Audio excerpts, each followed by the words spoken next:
সাথী সভাপতি, মঞ্চে উপস্থিত রয়েছেন এই জেলার নেতৃত্ব, আমার কমরেডরা, সাথীরা, বন্ধুরা যারা আজকে আমাদের এই সমাবেশে উপস্থিত হয়েছেন, প্রত্যেকে আমাদের তরফ থেকে সংগ্রামী অভিনন্দন, লাল সালাম। বেশ কদিন ধরে আমার শরীরটা ঠিক নেই, কখনো কাশি হচ্ছে, কখনো আক্কেল দাঁত উঠছে, কখনো গলায় ব্যথা, গিলতে পারছি না, ইত্যাদি ইত্যাদি। তো সাধারণভাবে যদি আমাদের অল্প শরীর টরীর খারাপ হয় তাহলে আমরা ওষুধ খাই না, যে নিজে নিজেই ঠিক হয়ে যাবে, একটু সময় দিই, বাড়িতে থাকি, রেস্ট নিই, মার খাবার খাই, একটু বাড়ির খাবার দাবার খাই, শরীর ঠিক হয়ে যাবে। যদি 2-3 দিনে শরীর ঠিক না হয় তখন বাড়ির লোকজন বলে যে না, শরীরটা ঠিক হচ্ছে না, এবার যা একটু ডাক্তার দেখিয়ে নে, ডাক্তার দেখিয়ে একটু ওষুধ টষুধ খা। অনেক সময় হয় শুধু ওষুধ খেলে ডাক্তার দেখালেও হয় না, যদি যেতে লেট হয়ে যায়, যদি যেতে সময় চলে যায়, ডাক্তারবাবু তখন বলেন আর ওষুধ খেয়ে লাভ নেই, এবার অপারেশন করতে হবে। পশ্চিমবঙ্গের মানুষের অবস্থাও সেরকম হয়েছে। 2011 সালে তারা যখন মমতা ব্যানার্জিকে নিয়ে এসেছিলেন, তৃণমূলকে নিয়ে এসেছিলেন, যখন তৃণমূলের ছোট বড় নেতারা ধীরে ধীরে পাড়ায় মাতব্বরি করছে, ভেবেছে তো হয়, কদিন যাক আপনা আপনি সব ঠিক হয়ে যাবে, কিছু করেননি। 2016-তে যখন আবার তারা ফিরে এসেছেন, 2019-এ যখন তৃণমূলের সঙ্গে আবার বিজেপিও সাঙ্গাত হয়ে তারা এই রাজ্যে ফিরে এসেছে, তখন মনে হয়েছে এবার একটু গন্ডগোল হচ্ছে, এবার একটু ডাক্তারের কাছে যেতে হবে, ডাক্তার দেখাতে হবে। কিন্তু ডাক্তারের কাছে দেখিয়ে ডাক্তার তো বলেছে যে আর ওষুধ টষুধ দিয়ে লাভ নেই, আর মিটিং মিছিল করে লাভ হবে না, এবার অস্ত্রোপচার চাই, এবার অপারেশন করতে হবে, তৃণমূল বিজেপিকে ওদের ভাষায় জবাব দিতে হবে।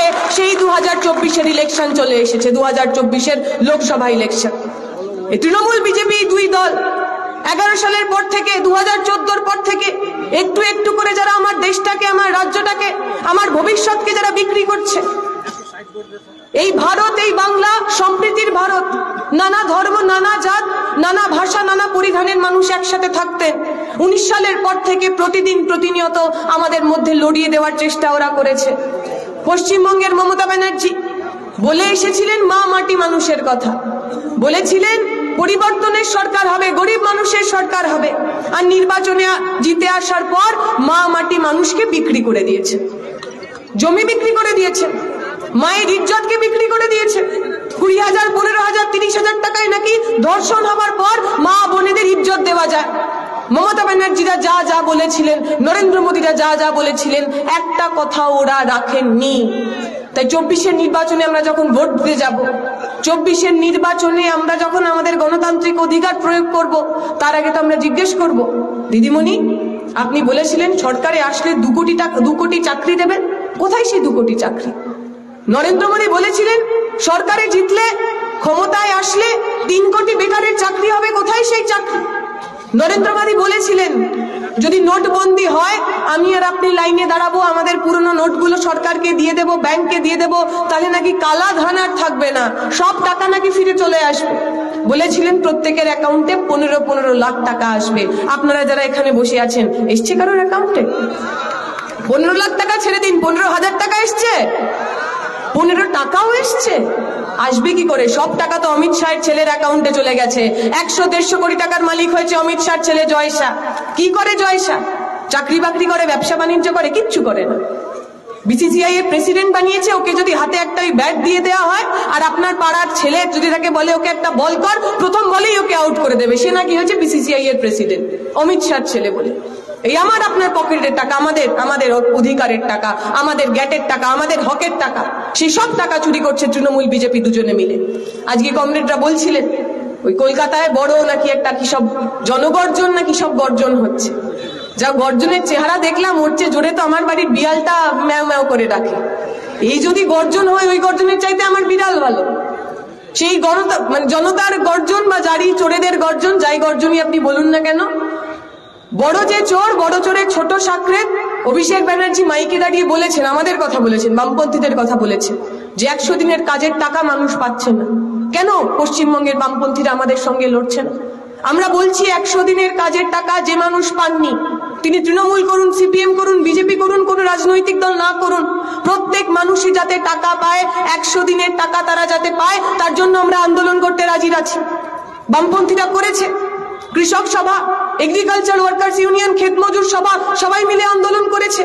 আমরা বলছি আমরা গিয়ে আপনার পাশে বসবো, আপনার ধর্ণা মঞ্চে বসবো, কেন্দ্রের কাছ থেকে আমাদের বকেয়া টাকা পাওয়ার জন্য আমরা আপনার সঙ্গে থাকবো, কিন্তু আমাদের কয়েকটা শর্ত আছে। নরেন্দ্র মোদীর কাছ থেকে, বিজেপির কাছ থেকে পশ্চিমবঙ্গের টাকা চাওয়ার আগে আপনার ছোট বড় মেজ নেতারা এই গ্রামে গ্রামে 100 দিনের কাজ পাইয়ে দেব, জব কার্ড পাইয়ে দেব বলে যে টাকাগুলো হাতিয়েছে, সেই টাকাগুলো অভিষেক ব্যানার্জি আমাদের ফেরত দিতে পারবেন তো? এই পশ্চিমবঙ্গের বিভিন্ন এলাকায় এলাকায় আপনার নেতারা যে চাকরি পাইয়ে দেব, চাকরি দিয়ে দেবো বলে লাখ লাখ কোটি কোটি টাকা তোলা তুলেছেন, সেই সব টাকা ফেরত দিতে পারবেন তো? যদি টাকা ফেরত দিতে না পারেন, চাই না আমাদের টাকা, দেবেন না টাকা।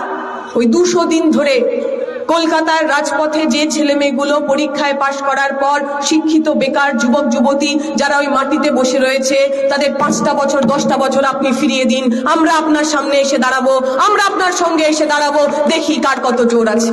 চ্যালেঞ্জ দিলাম আমরা অভিষেক ব্যানার্জিকে। পশ্চিমবঙ্গের ছাত্র যুব আমার প্রজন্মের ছেলে মেয়েরা যাদের ভবিষ্যৎটা আপনারা বিক্রি করে দিলেন, 100-150 কোটি টাকার উপর বসেছিলেন ওই পার্থ চট্টোপাধ্যায়। ওই একটা অ্যাডভার্টাইজমেন্ট হতো না আগে, 7 তলা মল পুরোটাই শাড়ি। তৃণমূল আসার পরে অ্যাডভার্টাইজমেন্টের নামটা একটু বদলে গেছে, 7 তলা মল পুরোটাই চুরি। আমাদের মায়েরা যখন দোকানে যান, গিয়ে বলেন না অমুক ডিজাইনের অমুক কালারের একটা শাড়ি দেখান, সেরকম তৃণমূলেও বিভিন্ন ধরনের বিভিন্ন ডিজাইনের চোর পাওয়া যায়। আপনি বলবেন মহিলা চোর, সঙ্গে সঙ্গে কাকলি ঘোষ দস্তিদারকে এনে দেবেন, এই যে মহিলা চোর, ভালো মহিলা চোর। আপনি বলবেন পুরুষ চোর, সঙ্গে সঙ্গে ববি হাকিমকে নিয়ে আসবে। আপনি বলবেন না না একটুখানি গোলগাল মোটা সোটা চোর চাই, বলবে এই যে পার্থবাবু বসে রয়েছেন, পার্থ চোর। আপনি বলবেন না না একটুখানি রোগা পাতলা যদি কেউ হয়, আপনার অত রোগা হয়তো পছন্দ নয়, আপনি বললেন যে একটু অলস চোর চাই। আপনি বলবেন এই তো দেখুন না মদন বাবু, টাকা নেওয়ার সময় উঠতে পর্যন্ত পারেননি, শুয়ে শুয়ে টাকা নিচ্ছিল। তাই বেটে চোর, মোটা চোর, পাতলা চোর, রোগা চোর, মহিলা চোর, পুরুষ চোর, হিন্দু চোর, মুসলমান চোর, যেমন যেমন চোর কারুর দরকার তৃণমূলের কাছে গিয়ে বললেই পেয়ে যাবেন। আর যদি আপনার তৃণমূলে মন না ভরে, যদি মনে হয় না এগুলো ছোট চোর, একটু বড় চোর লাগবে, চলে যান বিজেপিতে, শুভেন্দু অধিকারী করার আপনার সামনে দাঁড় করিয়ে দেবে। শুভেন্দু বাবুর চেয়ে বড় চোর পশ্চিমবঙ্গে আর কেউ হয়নি। তৃণমূল বিজেপির চাইতে বড় চোর ডাকাতের সাপ্লাই আর পশ্চিমবঙ্গে কেউ কখনো করেনি। তৃণমূল বিজেপি আজকে হঠাৎ করে এসে বাংলার মানুষের খুব দরদি হয়ে উঠেছে। নির্বাচনের আগে এসে আপনাকে ওই আগের বারের মতো 21-এর মতোই বাইনারি বোঝাচ্ছে। তৃণমূলকে হারাতে বিজেপি আর বিজেপিকে হারাতে তৃণমূল। সাধারণ মানুষ বোকা নন, তারা বুঝতে শিখেছেন। আমি বলবো আমাদের কথা বিশ্বাস করবেন না। এই মমতা ব্যানার্জি নাম প্রকাশ করেছেন না 42 জনে, যারা যারা লোকসভা নির্বাচনে ঘাসফুল চিহ্নে লড়বেন, দেখবেন ওই 42 জনের মধ্যে 5 জন এমন লোক রয়েছেন যারা বিজেপির নেতা ছিলেন, বিজেপির এমএলএ ছিলেন, বিজেপির এমপি ছিলেন। নির্বাচনের আগে টুক করে তৃণমূলে এসেছেন, পট করে অমনি এমপির লোকসভা যে ক্যান্ডিডেট, যে প্রার্থী, সেই প্রার্থী হয়ে গেছে। অনেকে আবার প্রশ্ন করছেন যে আচ্ছা বিজেপি তো অর্ধেক সিটের আর কি প্রার্থী ঘোষণা করলো, বাকি সিটগুলো করলো না কেন? মমতা ব্যানার্জি তো 40টা সিট করে দিয়েছে। আমরা বললাম আপনি এখন আর বুঝতে পারেননি, তো আগে থেকেই কথা হয়েছিল। যে যে লোকগুলো তৃণমূলের ওই 41 জনের নামে পেল না, যে যে লোকগুলো তৃণমূলের টিকিট পেল না, আগের বার এর পরের বার যখন বিজেপি ওই বাকি 20 জনের নাম ঘোষণা করবেন, দেখবেন বিজেপির সমস্ত প্রার্থীদের মধ্যে ওই তৃণমূলের টিকিট না পাওয়ার লোকগুলো 1 নম্বরে দাঁড়িয়ে আছেন। যারা যারা তৃণমূলের টিকিট পাননি সবাই চলে গেছে এখন বিজেপির অফিসের কাছে, ধর্ণা দিয়ে বসে আছে যে আমি টিকিট পাইনি, তৃণমূল ছেড়ে দিলাম, এবার আমি বিজেপি করবো, আমাকে একটা টিকিট দিয়ে দাও। দেখেছেন তো আপনারা, ওনাদের এমএলএ ছিলেন, বহু পুরনো এমএলএ, ছোকরা নয় যে 2 দিন আগে এসছে হঠাৎ করে তৃণমূল থেকে বিজেপিতে চলে গেছেন, বহু পুরনো এমএলএ। তিনি বললেন আমি দলে থেকে আর কাজ করতে পারছি না। কেন কাজ করতে পারছি না? কারণ আমার দল নাকি বিজেপির সঙ্গে সেটিং করছে। দল বিজেপির সাথে সেটিং করছে বলে আমি বিজেপিতে चले गलम। अजीब चीज है ये तृणमूल। जितना भी कोशिश करो इनके अंदर से बीजेपी के लिए जो प्यार है वो छुपता ही नहीं। এরা মুখে বলবে অনেক বড় বড় কথা বিজেপির বিরুদ্ধে, নানা ধরনের কথা বলবে, কিন্তু যেই সুযোগ পাবে, যেই একটুখানি ওই ইডি সিবিআই এদের একটু গলা চেপে ধরবে, সুর করে ওরা চলে যাবে। তৃণমূল এসে আপনার কাছে এসে বলবে যদি বিজেপিকে হারাতে হয়, যদি সাম্প্রদায়িক শক্তিকে হারাতে হয়, তাহলে তৃণমূলকে ভোট করুন। আচ্ছা, ওই আসানসোলের মানুষ ভোট দিয়েছিলেন তো, ভোট দিয়েছিলেন বাবুল সুপ্রিয়কে, বিজেপির এমপি ছিলেন উনি। মনে আছে তো আপনাদের ওই আসানসোলে যখন দাঙ্গা হলো? ওই আসানসোলে যখন দাঙ্গা হলো, বাবুল সুপ্রিয়র নেতৃত্বে যখন হিন্দু মানুষ মুসলমান মানুষ একে অপরের রক্ত নিয়ে হোলি খেলা করলেন, যখন ওই ক্লাস 10-এ পড়া ছেলেটা ওকে যখন খুন করলো, আর ইমাম সাহেবের কাছে এসে বলেছিল মানুষ যে ওই ছেলের যখন খুন হয়েছে যতক্ষণ না পর্যন্ত বদলা নেব ততক্ষণ আমরা বসবো না। কি বলেছিলেন ইমাম সাহেব? ইমাম সাহেব বলেছিলেন, আমি আমার ছেলে হারা হয়েছি, পুত্র শোক কি আমি জানি, একজন পুত্র হারা বাবার কি যন্ত্রণা হয় আমি জানি। আমি চাই না আর কারুর কোল খালি হোক, একটা মানুষের গায়ে আঁচ লাগবে না। ওই বাবুল সুপ্রিয়, যে বাবুল সুপ্রিয়র গায়ে ওই ইমাম শহীদের ওই রক্ত লেগে আছে, লাল রক্ত লেগে আছে ওর হাতে, ওই বাবুল সুপ্রিয় যিনি আসানসোলে দাঙ্গা করলেন, জানি না মমতা ব্যানার্জি কি এমন ঝালমুড়ি খাওয়ালেন, কদিন পর দেখলাম উনি তৃণমূলের মন্ত্রী পর্যন্ত হয়ে গেলেন। তাহলে যে বাবুল সুপ্রিয় বিজেপিতে গিয়ে দাঙ্গা করায়, সেই বাবুল সুপ্রিয় তৃণমূলে এসে দাঙ্গা আটকাবে? হতে পারে? জীবনে কোনোদিনও হয়েছে? যে বাবুল সুপ্রিয় আসানসোলের বুকে, পশ্চিম বর্ধমানের বুকে হিন্দু মানুষ মুসলমান মানুষকে একে অপরের মধ্যে লড়িয়ে দিলেন, ভিড়িয়ে দিলেন, সেই মানুষ তৃণমূলে এসে সাম্প্রদায়িক সম্প্রীতি রক্ষা করবে? হতে পারে? জীবনে কোনোদিনও কখনো হয়েছে? মমতা ব্যানার্জি ভেগ ধরছেন, প্রতিবার নির্বাচনের আগে এসে উনি ভেগ ধরেন সাম্প্রদায়িক শক্তিকে রুখতে নাকি মমতা ব্যানার্জিকে ভোট দিতে হবে। প্রতিবার নির্বাচনের আগে এসে উনি মুসলমানদের মসিয়া হন। দেখবেন এই 12 তারিখ থেকে রোজা মাস শুরু হচ্ছে, মমতা ব্যানার্জি রোজা রাখেন না, উপোস করেন না, দিনের বেলা গান্ডে পিন্ডে খান, সন্ধ্যাবেলায় মাথায় সাদা কাপড় দিয়ে ওই রেড রোডে চলে যান, ইনশাআল্লাহ সুবহানাল্লাহ চোখ বন্ধ করে। কি বলেন? ও নিজেও জানে না, উল্টো দিকের লোকও জানে না, কোরআনের একটা আয়াত কিচ্ছু পর্যন্ত পড়েনি, অথচ নাটকটা পুরো করতে হবে। কেন? কারণ ওর মনে হয় এই নাটক করলে বোধহয় মুসলিম সম্প্রদায়ের মানুষ তৃণমূলকে ভোট দেবে। আপনি ভেবে দেখুন তো, যখন পশ্চিমবঙ্গের মুখ্যমন্ত্রীর নাম ছিল বুদ্ধদেব ভট্টাচার্য বা জ্যোতিবাবু, দেখেছেন কখনো মাথায় সাদা ফেজ টুপি পরে কোথাও গিয়ে উনি নামাজ আদা করছেন? করেননি তো। মুখ্যমন্ত্রী প্রধানমন্ত্রীর কাজ এটা নয়। আপনার ধর্ম আপনি পালন করবেন, তা নিয়ে কোনো প্রশ্ন নেই, কিন্তু ভোটের জন্য, রাজনৈতিক জন্য ওই ধর্মের ভেগ ধরা, এই কাজ প্রধানমন্ত্রী মুখ্যমন্ত্রীর নয়। প্রধানমন্ত্রী মুখ্যমন্ত্রীর কাজ রাজ্যের নাগরিককে বাঁচানো, রাজ্যের নাগরিককে নিরাপত্তা দেওয়া। 1992 সালে যখন বাবরি মসজিদ ভাঙা হলো, সারা দেশ জুড়ে যখন দাঙ্গার আগুন জ্বলছিল, আপনার পশ্চিমবঙ্গে একটা মানুষের গায়ে আঁচ লাগেনি। 2002 সালে গুজরাটে দাঙ্গা হয়েছে, ট্রেনের পর ট্রেন মানুষকে পুড়িয়ে দেওয়া হয়েছে, গর্ভবতীর মার পেট থেকে ত্রিশূলের ওপর ওই শিশু নিয়ে আমরা নাচ দেখেছি। সারা দেশ জুড়ে যখন দাঙ্গা হচ্ছিল, আপনার পশ্চিমবঙ্গের বুকে হিন্দু হন মুসলমান হন একটা মানুষের গায়ে আঁচ লাগেনি। কেন জানেন? কারণ আমার রাজ্যের মুখ্যমন্ত্রীর নাম ছিল বুদ্ধদেব ভট্টাচার্য, আমার রাজ্যের মুখ্যমন্ত্রীর নাম ছিল জ্যোতিবাবু, যারা মাইকে দাঁড়িয়ে বলতে পারতেন এটা পশ্চিমবঙ্গ, এখানে দাঙ্গা করতে আসলে মাথা ভেঙে গুড়িয়ে দেওয়া হবে, কোনো হিন্দু মুসলমান দেখা হবে না। মুখ্যমন্ত্রীর কাজ ওইটা। মুখ্যমন্ত্রীর কাজ ওই জ্যোতিবাবুর মতো। যখন দাঙ্গা হচ্ছে, হুটখোলা জিপে পৌঁছে গেছিলেন, রাজ্যের মুখ্যমন্ত্রী দাঙ্গা কবলিত এলাকায় গেছেন, দাঙ্গা কবলিত এলাকায় গিয়ে ওই হুটখোলা জিপের ওপর দাঁড়িয়ে বলেছিলেন যে আমি শুট অ্যাট সাইটের অর্ডার দিলাম, কেউ যদি দাঙ্গা করতে আসে মাথা লক্ষ্য করে গুলি করবে। এইটা হলো সরকারের কাজ। আজকে মমতা ব্যানার্জি বড় বড় কথা বলবেন, কখনো মুসলিমদের কথা বলবেন, কখনো মা বোনেদের কথা বলবেন, অথচ সেই মুসলিম পরিবারের ছেলেটা মেয়েটা মাদ্রাসা কমিশন পরীক্ষায় পাশ করার পর যদি রাস্তায় নেমে জিজ্ঞেস করে দিদি আমার চাকরিটা হলো না কেন, তাকে লাঠির বাড়ি ওই মমতা ব্যানার্জি মারবে। মমতা ব্যানার্জি বলবেন আমরা লক্ষ্মীর ভান্ডার করেছি, মা বোনেদের হাতে 500 টাকা দিয়েছি। আচ্ছা, সন্দেশখালীর মায়েরা তারা লক্ষ্মীর ভান্ডার পাননি? সন্দেশখালীর যে মা বোনেদের সঙ্গে দিনের পর দিন মমতা ব্যানার্জির শাহজাহান উত্তম শিবুরা গণধর্ষণ করলো, তারা লক্ষ্মীর ভান্ডার পাননি? অনেকে বলছেন এখানে কমরেডরা যে আজকে যারা ব্রিগেডে গেছে, আগের বার ওরা ডিম ভাত খেতে গেছিল, এখন নাকি ডিম ভাতটা পুরনো হয়ে গেছে, এখন আর ডিম ভাত খেতে যাচ্ছে না, তৃণমূলের লোকজন ব্রিগেডে নাকি পিঠে খেতে যাচ্ছে। ব্রিগেডে ওরা পিঠে খেতে যাচ্ছে। সন্দেশখালীর মা বোনেদের রাত্রিবেলা 1টার সময় পিঠে বানানোর জন্য নাকি ডাকা হতো। আপনারা দেখেছেন তো ছবি, ওই মা বোনেরা বটি নিয়ে লাঠি নিয়ে রাস্তায় নেমেছে। তাই তৃণমূল বিজেপির যে লোকেরা ভাবছে যে মাথার ওপর যদি সরকার থাকে, মাথার ওপর যদি পুলিশ থাকে, তাহলে যা খুশি করা যায়, আপনারা জেনে রাখবেন আপনাদের পুলিশের লাঠি, আপনাদের জেল, এই সমস্ত কিছুর ওপরেও একটা বিচার রয়েছে, সাধারণ মানুষের বিচার। জনতা যখন লাঠি নিয়ে বটি নিয়ে রাস্তায় নামে, তখন মাথার ওপর সরকার থাকলেও কেউ পার পায় না।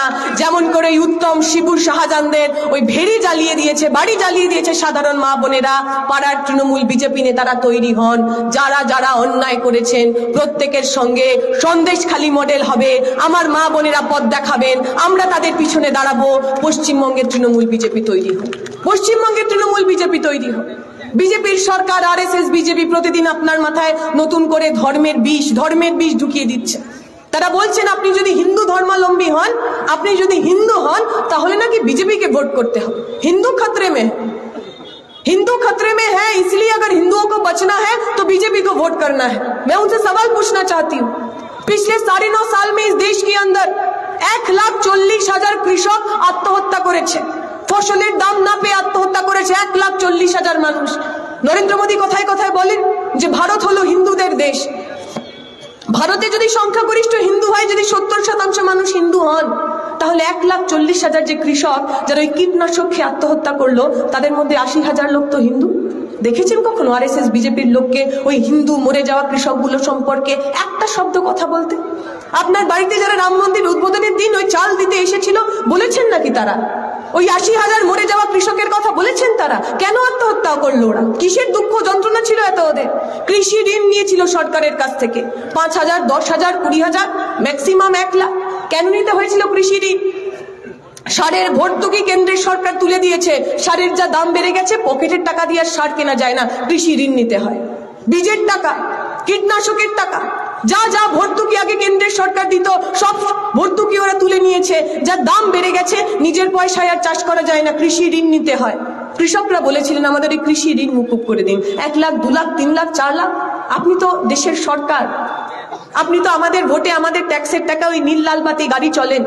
আমাদের একটু যদি এই কৃষি ঋণগুলো মুকুব করে দেন, তাহলে আমরা বেঁচে পড়তে যাই। নরেন্দ্র মোদী সরকার ওই কৃষি ঋণ মুকুব করেননি, তার বদলে কি করেছেন জানেন? 150 কোটি টাকার কর্পোরেট ঋণ নিয়েছিল। 150 কোটি টাকা। আমি আর আপনি স্বল্প সঞ্চয় যে ব্যাংকে টাকা জমাই, এসবিআইতে যে টাকা জমাই, আমাদের ব্যাংকের টাকা থেকে 150 কোটি টাকা আম্বানি আদানি পুঁজিপতিদের দিয়েছিল নরেন্দ্র মোদী।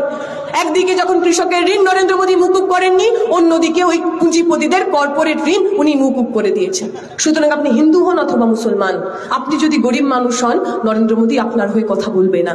আপনি হিন্দু হন অথবা মুসলমান, আপনার পকেটে যদি কারি কারি টাকা থাকে, আপনি যদি বড় লোক হন, পুঁজিপতি হন, নরেন্দ্র মোদী আপনার সঙ্গে থাকবে। আপনাকে তো পক্ষ নিতে হবে।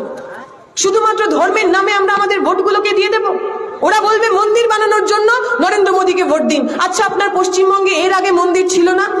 2014-র আগে, 2019-এর আগে পশ্চিমবঙ্গের গ্রামে মন্দির তৈরি হয়নি? আপনার বাড়িতে, আপনার পাড়ায় যে দুর্গাপুজো হয়, সেই দুর্গাপুজো করার জন্য বিজেপির দরকার হতো, সিপিএম এর দরকার হতো, তৃণমূলের দরকার হতো? পাড়ার লোক চাঁদা দিয়ে নিজের পুজো নিজের মতো করতো। এতে তো রাজনীতির কোনো সম্পর্ক নেই। শুভেন্দু বাবুরা বললেন হঠাৎ করে গীতা পাঠ করতে হবে। ব্রিগেডিয়াররা লক্ষ্য কণ্ঠে নাকি গীতা পাঠ করবেন। গীতা পাঠ করবেন, ভালো কথা, কোনো অসুবিধা নেই। পশ্চিমবঙ্গের মানুষ, পশ্চিমবঙ্গের লোকেরা গীতা পাঠ করেন, যার যেটা পছন্দ সেই ধর্মগ্রন্থ তারা পাঠ করেন, কোনো অসুবিধা নেই। হঠাৎ করে ব্রিগেডে বিজেপিকে কেন গীতা পাঠ করতে হবে? যখন দুর্গাপূজা হয়, অষ্টমীর দিন, নবমীর দিন, যখন আমার মা বোনেরা অঞ্জলি দেন, কত কোটি মানুষ একসঙ্গে তারা মন্ত্র পাঠ করেন, দরকার হয়েছিল কোনো বিজেপির? এই কিছুদিন আগে যখন সরস্বতী পুজো হলো, হলুদ শাড়ি পরে বাচ্চা বাচ্চা মেয়েগুলো, সাদা নীল পাঞ্জাবি পরে বাচ্চা বাচ্চা ছেলেগুলো স্কুলে গেল, কলেজে গেল, সরস্বতী ঠাকুরের সামনে অঞ্জলি দিল, দরকার পড়েছিল নাকি কোনো বিজেপির, কোনো তৃণমূল, কোনো সিপিএম, কোনো রাজনৈতিক দল? শুভেন্দুবাবু বলছেন আপনি যদি সচ্চা হিন্দু হন, তাহলে নাকি আপনাকে গীতা পাঠ করতে হবে। আচ্ছা শুভেন্দুবাবু, একটু গীতাটা ঠিক করে পড়ুন তো, গীতা পাঠ করে একটু বলুন তো গীতার কোন স্তোত্রে লেখা আছে আপনি যদি সচ্চা হিন্দু হন তাহলে হাত পাতিয়া ঘুষ নিবেন, এবং ঘুষ নিয়ে ধরা পড়ে গেলেন সঙ্গে সঙ্গে বিজেপি ছেড়ে, তৃণমূল ছেড়ে বিজেপিতে চলে যাবেন। গীতার কোন স্তোত্রে লেখা আছে? কোন জায়গায় লেখা আছে? লেখা নেই। ধর্মের সঙ্গে রাজনীতির কোনো সম্পর্ক নেই। ধর্ম আপনার আস্থার জায়গা, বিশ্বাসের জায়গা, ভালোবাসার জায়গা। এই কদিন আগে শিবরাত্রি গেল, অনেক মায়েরা উপোস করে শিবের মাথায় জল ঢেলেছে। সারাদিন উপোস করে থাকার পর যখন শিবের মাথায় জল ঢালছিলেন, কি চাইছিলেন মা? হাত জোর করে বলছিলেন নাকি যে আমার দেশটাকে হিন্দু রাষ্ট্র বানিয়ে দাও গো, আমার দেশে যেন হিন্দু ছাড়া আর কেউ না থাকে? নাকি সে মাথায় জল ঢালতে ঢালতে বলছিলেন আমার ছেলেটা মেয়েটা যেন থাকে দুধে ভাতে, ওদের জন্য একটা ভালো চাকরি হয়? এই 12 তারিখের পর থেকে যখন রোজা রাখবেন মারা, সারাদিন উপোস করে সন্ধ্যাবেলা যখন ইফতার করে ওই নামাজ আদা করতে যাবেন, কি চাইবেন আল্লাহর কাছে? বলবেন আমার গাজায় হিন্দ চাই, মুসলিম রাষ্ট্র বানিয়ে দাও? নাকি সেই মাও চাইবেন তার বাড়ির যে ছোট্ট মেয়েটা স্কুলে যায়, সেই মেয়েটা যেন ভালো থাকে, মেয়েটা যেন বড় হয়ে একটা ভালো জায়গায় চাকরি করতে পারে? এই তো আমাদের চাওয়া। আপনি যে ধর্মেই বিশ্বাস করুন না কেন, আপনি মন্দিরে যান, মসজিদে যান, গির্জায় যান, গুরুদুয়ারাতে যান, আপনার সঙ্গে আপনার ভগবানের যে সম্পর্ক, সেই সম্পর্ক তো ভালোবাসা, সেই সম্পর্কে তো ঘৃণা নেই, সেই সম্পর্কে তো হিংসা নেই। কোনো ধর্ম তো শেখায় না অপর ধর্মের বাড়ি ভেঙে দিতে, অপর ধর্মের বাড়ির ঘর জ্বালিয়ে দিতে, অপর ধর্মের লোককে খুন করতে, হিংসা করতে শেখায় না তো। এই নরেন্দ্র মোদী তৃণমূলরা, এই মমতা ব্যানার্জি আর বিজেপিরা এরা আপনাকে প্রতিদিন প্রতিনিয়ত আমার বিশ্বাসের জায়গাকে, ভালোবাসার জায়গাকে ব্যবহার করে ওদের রাজনীতির রুটি শিখবে। কেন চাই ওদের রাজনীতি? কেন চাই ওদের ধর্ম নিয়ে রাজনীতি? যখন দেখবেন কোথাও দাঙ্গা হয়, দাঙ্গায় যখন মানুষের ঘর পুড়ে যায়, মানুষের মধ্যে ভয় হয়, তখন হিন্দু পাড়ায় গিয়ে বিজেপির লোকেরা বলবে, দেখো হিন্দু খতরে মে হ্যায়, अगर हिंदू को बचना है तो बीजेपी को वोट करना है। মমতা ব্যানার্জি তখন মুসলিম পাড়ায় গিয়ে বলবে, দেখেছো তো ওই বিজেপি যদি ক্ষমতায় আসে তোমাদের কিন্তু বাড়ি ছাড়া করবে, তাই আসো তৃণমূলকে ভোট দাও। আমরা লাল ঝান্ডা করা লোকেরা বলছি, আপনি হিন্দু হন মুসলমান হন এতে আমাদের কিছু যায় আসে না। আপনি যদি গরিব খেটে খাওয়া মানুষ হন, আপনি যদি ওই লুটে খাওয়া লোকেদের বিরুদ্ধে লড়াই করতে চান, তুলে নিন এই লাল ঝান্ডা। লাল ঝান্ডা আপনার হকের দাবি নিয়ে লড়াই করবে, লাল ঝান্ডা আপনার বেঁচে থাকার জন্য লড়াই করবে, লাল ঝান্ডা আপনার মাথা উঁচু করে বেঁচে থাকার জন্য লড়াই করবে। কখনই না। আপনি কাদের সঙ্গে থাকতে চান? নরেন্দ্র মোদীরা, বিজেপিরা প্রতিদিন প্রতিনিয়ত ওই আইডেন্টিটি পলিটিক্স, রাজনীতির পরিচিতির রাজনীতি আমাদের মধ্যে নিয়ে আসবে। ওরা বলবে হিন্দুদের ঐক্যবদ্ধ হতে হবে। কোন হিন্দু? আপনাদের মনে থাকবে হাথরাসের ঘটনা উত্তরপ্রদেশে। 19 বছরের মেয়ে মনীষা বাল্মীকি, হিন্দু ছিল সে ধর্মে, তাকে গণধর্ষণ করার পর এমন পাশবিক অত্যাচার করেছিল, জিভটা কেটে নিয়েছিল, শিরদাঁড়াটা ভেঙে টুকরো টুকরো করে দিয়েছিল। আমরা যখন চেষ্টা করেছি, বাইরে থেকে লোকজন যাওয়ার চেষ্টা করেছে, 144 ধারা দিয়ে আমাদের ভিতরে ঢুকতে দেয়নি। ওই মনীষা বাল্মীকি হিন্দু ছিল না? হিন্দু ছিল না ওই মেয়েগুলো? হরিয়ানার গ্রাম থেকে উঠে আসা সাক্ষী মালিক, বিনেশ ফোগাটরা, যারা আমার দেশের হয়ে কুস্তি করেছেন, অলিম্পিকে সোনা জিতে এনেছেন, এশিয়াডে মেডেল জিতে এনেছেন, তাদের সঙ্গে প্রতিদিন ধর্ষণ করেছেন বিজেপির এমপি ব্রিজভূষণ শরণ সিং। তারা যখন রাস্তায় নেমে বলেছেন, আমরা দেশের জন্য এত কিছু করলাম, দেশ আমার সম্মানের জন্য দাঁড়াবে না? নরেন্দ্র মোদী আমাদের সঙ্গে সেলফি তুললেন আমাদের মেডেল নিয়ে, অথচ আজকে যখন আমার শরীরের ওপর ধর্ষণ হলো তখন নরেন্দ্র মোদী আমাদের সঙ্গে দাঁড়াবেন না? ছিল না ওই মেয়েগুলো হিন্দু? ওই হাথরাসের ঘটনা, উন্নাওয়ের ঘটনা, যেখানে বিজেপির এমএলএ কুলদীপ সেনেগার একটি মেয়ের সঙ্গে ধর্ষণ করলেন, বাবা যখন জানতে পারলো মেয়ের শরীরের ওপর এমন আক্রমণ হয়েছে, গেছিলেন উনি পুলিশ স্টেশনে রিপোর্ট লেখানোর জন্য। পুলিশ স্টেশনের মধ্যে পিটিয়ে খুন করা হয়েছিল ওই ছোট্ট মেয়েটির বাবাকে। ওই বাবা, ওই মেয়ে, ওরা হিন্দু ছিল না? কেমন হিন্দু? কিসের হিন্দু? কাদের জন্য বিজেপি কথা বলছে? ওদের হিন্দুত্বে মহিলাদের কোনো জায়গা নেই। ওদের হিন্দুত্ব বাদে আপনি যদি গরিব হন, শূদ্র হন, এসসি হন, এসটি হন, ওবিসি হন, আপনার কোনো জায়গা নেই। ওরা বিশ্বাস করে একলব্যের আঙুল কেটে নেওয়ার। কে ছিল একলব্য? কি দোষ করেছিল একলব্য? একলব্য নিষাদের ছেলে, একলব্য আদিবাসীর ছেলে। একলব্যের খুব ইচ্ছা সে দ্রোণাচার্যের কাছ থেকে ধনুর্বিদ্যা শিখবে। সে গেছে দ্রোণাচার্যের কাছে। দ্রোণাচার্য বলেছে, আমি রাজার ছেলেদের ধনুর্বিদ্যা শেখাই, তুমি আদিবাসীর ছেলে, তুমি নিষাদের ছেলে, তোমাকে আমি শেখাবো না। কিন্তু একলব্যর মনে মনে ভীষণ জেদ। একলব্য মাটির মূর্তি তৈরি করেছে, দ্রোণাচার্যের মূর্তি তৈরি করেছে, আর ওই মূর্তির সামনেই কঠোর অনুশীলন শুরু করেছে। এমন ছিল তার কঠোর অনুশীলন যে সে অর্জুনের চাইতেও বড় তীরন্দাজ হয়ে উঠেছে। দ্রোণাচার্যের কাছে খবর গেছে, দ্রোণাচার্য লুকিয়ে লুকিয়ে দেখেছেন, সত্যিই তো এই যা বিদ্যা অর্জন করেছে তো আমার সবচেয়ে প্রিয় শিষ্য অর্জুনকে পর্যন্ত হারিয়ে দেবে। তখন দ্রোণাচার্য গিয়ে একলব্যকে বলেছে যে, দেখো তুমি তো আমাকে গুরু মেনেছো। একলব্য বলেছে, হ্যাঁ আপনিই আমার গুরু। বলছে, যদি আমাকে গুরু মেনে থাকো তাহলে গুরু দক্ষিণা দিতে হবে। একলব্য বলেছে, আপনি যা চাইবেন তাই আমি আপনাকে গুরু দক্ষিণা দেব। তখন দ্রোণাচার্য বলেছেন, তোমার এই যে বুড়ো আঙুল, এই যে বৃদ্ধাঙ্গুষ্ঠ, এই আঙুল আমাকে কেটে দিয়ে দাও, এটাই তোমার গুরু দক্ষিণা। এখন যে মানুষ ধনুর চালাবেন, যে মানুষ তীর চালাবেন, তার যদি বুড়ো আঙুল না থাকে তিনি আর তীর চালাতে পারবেন? নরেন্দ্র মোদীরা মনুবাদী বিশ্বাসে যারা করেন, তারা চান এমন একটা সমাজ তৈরি হোক যেখানে গরিব মানুষ, আদিবাসী মানুষ, পিছিয়ে পড়া মানুষ, তার আর বুড়ো আঙুল থাকবে না। আমরা বলছি, আমরা যারা বামপন্থী রাজনীতি করি, ছাত্র রাজনীতি করি, এই বিগত বছরগুলোতে কয়েকশো বছর ধরে যে সমস্ত প্রান্তিক মানুষগুলোকে ওরা একলব্য করে তুললো, প্রত্যেকের হাতে তীর ধনুক তুলে দেওয়ার জন্য, প্রত্যেকের হাতে পড়ার বই তুলে দেওয়ার জন্য, প্রত্যেকের স্কুল কলেজে যাওয়ার জন্য আমরা লড়াই করি। আপনাকে পক্ষ নিতে হবে, কাদের সঙ্গে আপনি থাকবেন? আমি আমার কথা দীর্ঘায়িত করব না, এরপরের কমরেডরা রয়েছেন তারা বলবেন। কিন্তু যে কথাগুলো না বললেই নয়, আমরা দেখলাম এই যে নির্বাচনের যে নাম প্রকাশনারা করেছে তাতে বিভিন্ন ধরনের লোক রয়েছে। সবচেয়ে মজা লাগলো বহরমপুরের প্রার্থীকে দেখে। তৃণমূলের বহরমপুরের প্রার্থীর নাম ইউসুফ পাঠান। জানি তো আমরা ইউসুফ পাঠানের নাম শুনেছি। কি করতেন ইউসুফ পাঠান? ক্রিকেট খেলতেন। এখন আমি যদি কালকে গিয়ে বলি, আমি দীপশিলা ধর, আমি কালকে থেকে ক্রিকেট খেলবোই খেলবো, আপনারা আমাকে খেলতে নেবেন? নেবেন না তো, কারণ আমি ক্রিকেট খেলা জানি না। পশ্চিমবঙ্গে মমতা ব্যানার্জি এমন একটা রাজনীতি শুরু করেছেন যেখানে রাজনীতি করার জন্য আপনাকে রাজনীতি জানতে হবে না।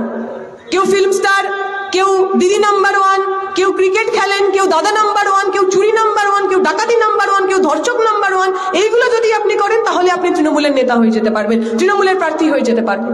আমরা বলছি পশ্চিমবঙ্গের বুকে রাজনীতি ফিরিয়ে আনতে হবে। রাজনীতি করার জন্য, প্রার্থী হওয়ার জন্য আন্দোলনে নামতে হবে, পুলিশের লাঠির বাড়ি থাকতে হবে। শুধুমাত্র এই টিভিতে মুখ দেখিয়ে, চকচকে চেহারা দেখিয়ে রাজনীতি করা যাবে না। আমাদের পক্ষ নিতে হবে। আগামী দিনে পশ্চিমবঙ্গ আমরা কাদের হাতে তুলে দেব? যারা ওই নির্বাচনের আগে পাখির মতো উড়ে এসে বসেন, আপনার কাছে মাইকে এসে দাঁড়িয়ে হাত নাড়ানার বলেন, যদি বিনে পয়সায় আমাকে দেখতে চাও তাহলে আমাকে ভোট দাও, এমন লোকগুলোর সঙ্গে থাকবেন, নাকি আমার পিছনে যে মানুষগুলো বসে আছে?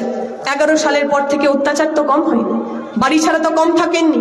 আমার সামনে আপনারা যারা বসে আছেন, শুধুমাত্র লাল ঝান্ডা করার অপরাধে অত্যাচার তো আপনারা কম সয়েননি। কিন্তু আমরা বামপন্থীরা জানি, যারা লাল ঝান্ডার রাজনীতি করে, আমাদেরকে খুন করা যায়, আমাদেরকে শহীদ করা যায়, কিন্তু লাল ঝান্ডার সঙ্গে আমরা গদ্দারি করতে শিখিনি। আপনিও যদি আপনার ভবিষ্যৎ এমন কারোর হাতে দিতে চান যে আপনার সঙ্গে গদ্দারি করবে না, তাহলে এই 2024-এর নির্বাচনে দিকে দিকে লাল ঝান্ডার মানুষদের জয়ী করে তুলুন। যে কথা বলে শেষ করব, যখন এখানে বসেছিলাম, কমরেড বললেন শহীদ পরিবারের ছেলে এসেছেন এখানে, শহীদ পরিবারের লোকেরা আমাদের মাঠে আজকে এসেছে। আমরা গর্ব করে বলি, ওরা বলে যে ওদের কাছে অনেক কিছু আছে। বিজেপি বলবে ওদের কাছে ইডি আছে, সিবিআই আছে, ইলেকটরাল বন্ডের কোটি কোটি টাকা আছে। মমতা ব্যানার্জি বলবেন ওর কাছে ভাইপো আছে, ভাইপোর কালীঘাটের কাকু আছে, যার আওয়াজ আমরা এখনো শুনতে পাচ্ছি না। আরো অনেক এরকম চোর ডাকাত ওদের কাছে রয়েছে। আমাদের কাছে ওই শহীদ বাড়ির লোকেরা রয়েছে, যারা নিজের বাড়ির ছেলেটাকে শহীদ করার পরেও লাল ঝান্ডা নিয়ে রাস্তায় এসেছেন। কারণ আমাদের রাজনীতিতে পিছিয়ে যাওয়া যায় না, আমাদের রাজনীতিতে গদ্দারি করা যায় না, আমাদের রাজনীতিতে শিরদাঁড়া বিক্রি করা যায় না। এই অঞ্চলের মানুষ প্রতিজ্ঞা নিন, শপথ নিন যে কমরেডরা শহীদ হলেন, বর্ধমানের মাটি, আন্দোলনের মাটি, লড়াইয়ের মাটি, শহীদদের মাটি, ওই শহীদের রক্ত ছুঁয়ে শপথ করুন। আগামী দিনে যখন নির্বাচন হবে, তৃণমূল বিজেপিকে ওদের ভাষায় বুঝিয়ে দেবেন, পশ্চিমবঙ্গের বুকে সুশাসন ফিরিয়ে আনুন। আমি একটা গল্প শুনেছিলাম, ওই যখন মুজাফফরনগরে দাঙ্গা হয়েছে, বহু মানুষের ঘর দর পুড়ে গেছে। একজন চাচা, মুসলিম চাচা, তার বাড়ির সামনে বসে আছেন, বাড়ি ঘর পুড়ে গেছে, বাড়ির লোকজনের আতাপাতা নেই। তাকে সীতারাম ইয়েচুরিরা গিয়ে বলেছেন যে চাচা ইহা পে তো সেফ নেই হ্যাঁ, আপ হামারে সাথ আইয়ে, আপনার জন্য একটা নিরাপদ জায়গার আমরা ব্যবস্থা করব। সে ভদ্রলোক চাচা উত্তর দিয়েছে যে দেখো, আমার তো এটাই বাড়ি, আমার দাদা পরদাদা সবাই এখানেই দফন হয়েছে, আমি আমার বাড়ি ছেড়ে কোথাও যাব না। কিন্তু তুমি যদি আমায় কোথাও নিয়ে যেতে পারো, তাহলে আমাকে জ্যোতিবাবুর বাংলায় নিয়ে যেও। আমি শুনেছি জ্যোতিবাবুর বাংলায় কোনো দাঙ্গা হয় না, জ্যোতিবাবুর বাংলায় কোথাও মারপিট হয় না, জ্যোতিবাবুর বাংলায় ধর্মের নামে, জাতির নামে কারুর বাড়ি পোড়ানো হয় না। জ্যোতিবাবুর বাংলাকে ফিরিয়ে আনুন, হরে কৃষ্ণ কোঙারদের বাংলাকে ফিরিয়ে আনুন, আমার আপনার বাংলাকে ফিরিয়ে আনুন। 2024 সালে চোর ডাকাত দাঙ্গাবাজদের পাড়া ছাড়া করুন, গ্রাম ছাড়া করুন, রাজ্য ছাড়া করুন। এই আশা ভরসা রেখে বক্তব্য শেষ করব। শুকরিয়া, ইনকালাব জিন্দাবাদ।